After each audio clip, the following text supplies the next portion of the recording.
수학과에 가기 전에 10번째 레슨을 시작하겠습니다. 먼저 오늘은 병원체에 대해서 알아보겠습니다. 어린이가 아프다는 현상을 이해하려면 먼저 병원체를 이해해야 합니다.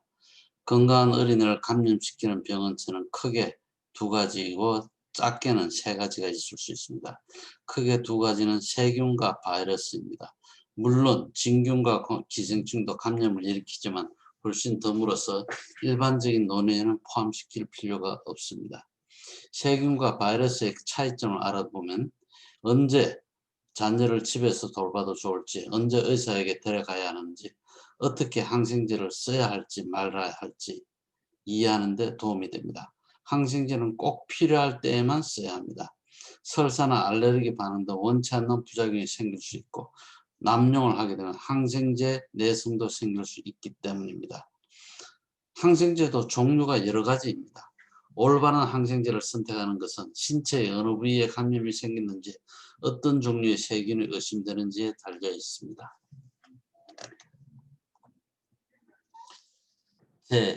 제1장입니다. 병원체, 항생제를 쓸까 말까 고민하게 되죠. 세균과 바이러스로 따져보겠습니다. 이 바이러스는 머리가 있고 꼬리가 있고 꼬리 숨류가 있는 이게 일반적인 모양입니다. 물론 다른 종류의 바이러스도 굉장히 많습니다. 세균은 세균 세포벽이 있고 세포막이 있고 다음에 여러 가지 섬모가 있을 수 있습니다. 그 안에 세포질이 있고 세포질 안에 DNA와 리보솜 등 단백질이 있는 모양을 갖추고 있습니다. 어린이에게 질병을 일으키는 병원체 중 가장 중요한 두 가지는 세균과 바이러스입니다. 이 그림은 바이러스와 세균의 중요한 차이점을 보여줍니다. 보통 세균은 바이러스보다 평균 한 10배 정도 더 큽니다.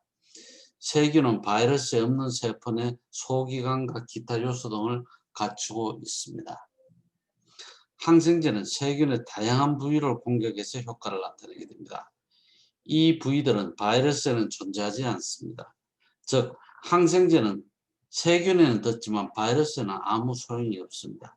따라서 바이러스 때문에 아픈 아이들에게 항생제를 처방해서는 효과도 없고 내성만 생기고 부작용이 있을 수 있기 때문에 처방해서는 안 되는 이유가 바로 여기에 있습니다. 아무 도움도 되지 않습니다. 또한 바이러스 감염은 세균 감염보다 훨씬 흔하기 때문에 사실 대부분의 감염증에는 항생제가 필요가 없습니다. 사실 항생제라는 단어는 조금 의미가 다릅니다.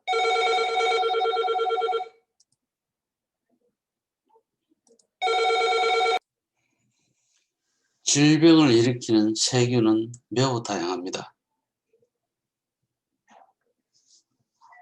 구균, 연쇄상균, 트레포너마균, 모렐리아균, 강균, 쌍균, 렙토스파이라, 캄필로바타, 비브리오 등등 너무나 많지만 구조적으로는 모든 세균이 비슷합니다. 모양은 다르지만 안에 구조적으로는 모든 세균이 비슷하다는 얘기죠. 각각의 세균은 살기에 적합한 환경 또한 매우 다양합니다. 어떤 세균은 우리의 위장관만 공격하여 구토와 설사를 일으키는가 하면 기만 중점적으로 공격하여 중이염을 일으키기도 하고 어떤 세균들은 피부를 공격하여 통증이 심한 종기와 피부 감염을 일으키기도 합니다. 몸이 아픈 원인이 세균이라 생각된다면 어떤 세균인지 밝혀내는 것이 중요하며 그 결과에 따라 어떤 항생제로 치료할 것인지 결정하게 됩니다. 항생제는 세균의 특정 부위를 공격하게 됩니다. 세균 감염이 생겼다면 대개 병과 싸우는 과정을 돕기 위해 항생제를 투여해야 합니다. 일부 세균성 질환은 약을 쓰지 않고 저절로 좋아지는 경우도 있지만 약을 쓸지 말지는 의사의 도움을 받아 신중하게 결정해야 하고 세균에는 다양한 종류가 있기 때문에 세균 감염을 치료하는 항생제에도 다양한 종류가 있습니다. 위 그림과 같이 나타난 다양한 계열의 항생제에는 또한 그 다양한 항생제 종류가 속해져 있고 각각 세균의 다른 부위를 공격하게 됩니다. 같은 계열에 속하는 항생제들은 비슷한 방식으로 효과를 나타내게 됩니다. 어떤 항생제를 쓸 것인지 결정할 때 언제나 누구에게나 맞는 방법은 없습니다. 어린이가 세균에 감염되었다면 그때그때 어떤 세균이 의심되는지 어떤 항생제를 쓰는 건지 가장 좋을지 고민하면서 결정을 해야 합니다. 즉, 한 가지 세균에 잘 듣는 항생제가 다른 세균에는 듣지 않는 경우가 종종 있기 때문입니다. 일반적으로 의심되는 세균에 가장 잘 듣는 항생제 중 가격이 가장 저렴하고 부작용이 일으킬 수 있는 가능성이 가장 적은 항생제를 써야 합니다. 우리 몸에 있는 혈관은 세균에게는 고속도로와 마찬가지입니다. 어느 부위에 감염이 발생했는지 알아내어서 맞는 세균에 듣는 항생제를 찾아내야 하며, 세균은 동물이나 사람, 감염된 물체나 표면 혹은 자신의 몸과 접촉함으로써 우리 몸속에 들어와서 혈관을 따라 고속도로를 타고 얼마든지 다른 부위에 갈 수가 있습니다. 똑같은 병원체가 또한 여러 가지 모습으로 나타날 수 있습니다. 포도 상규균 같은 경우에 상처, 농가짐, 피부 감염, 폐렴 다 일으킬 수가 있게 됩니다. 세균은 우리 몸속에 건강에 이로운 경우도 많습니다. 모든 세균이 해롭지 않다는 사실을 알아둘 필요가 있습니다. 사실 우리 몸은 이로운 세균들과 항상 협력하면서 건강을 유지하게 됩니다. 놀랍게도 몸속, 몸위를 뒤덮고 있는 세균 세포의 수를 모두 합치면 우리 몸을 구성하는 인간 세포의 10배에 달합니다. 건강에 이로운 세균들은 산도를 유지하고 건강에 해로운 세균이 정착하지 못하게 막아주면 소화를 비롯한 다양한 신체 기능을 돕게 됩니다. 항생제는 소화를 돕는 이로운 세균들도 죽일 수 있기 때문에 부작용을 일으킬 수 있습니다. 특히 우리 장 속에는 이로운 세균들이 많이 살면서 소화를 돕게 됩니다. 항생제를 복용하면 부작용으로 흔히 설사가 생깁니다. 항생제를 먹으면 병을 일으킨 나쁜 세균들뿐만 아니라 장 속에 사는 이로운 세균들까지 다 죽기 때문에 설사라는 부작용을 일으킬 수가 있습니다. 항생제를 복용한 이후에 소화가 안 되거나 설사를 했다면 장 속에 이로운 세균이 다시 늘어난 뒤에야 그런 증상이 회복이 됩니다. 항생제의 흔한 부작용 중 또 한 가지는 피부에 진균 감염이 생기는 것입니다. 원래 피부에는 이로운 세균들이 살면서 진균 감염을 막아줍니다. 항생제를 쓰면 이로운 세균이 죽으면서 진균이 피부의 빈틈을 공격하기 쉽게 되어서 진균 감염이 잘 생길 수 있습니다. 입안에도 생겨서 백태가 생길 수도 있죠. 항생제는 생명을 구할 수 있는 약이지만 부작용이 생길 수 있으므로 신중하게 사용해야 합니다. 몸속에 사는 세균이 다른 곳으로 옮아가서 감염을 일으킬 수 있습니다. 정상적으로 코 속에 사는 세균이 귀로 가서 중염을 일으킬 수 있습니다.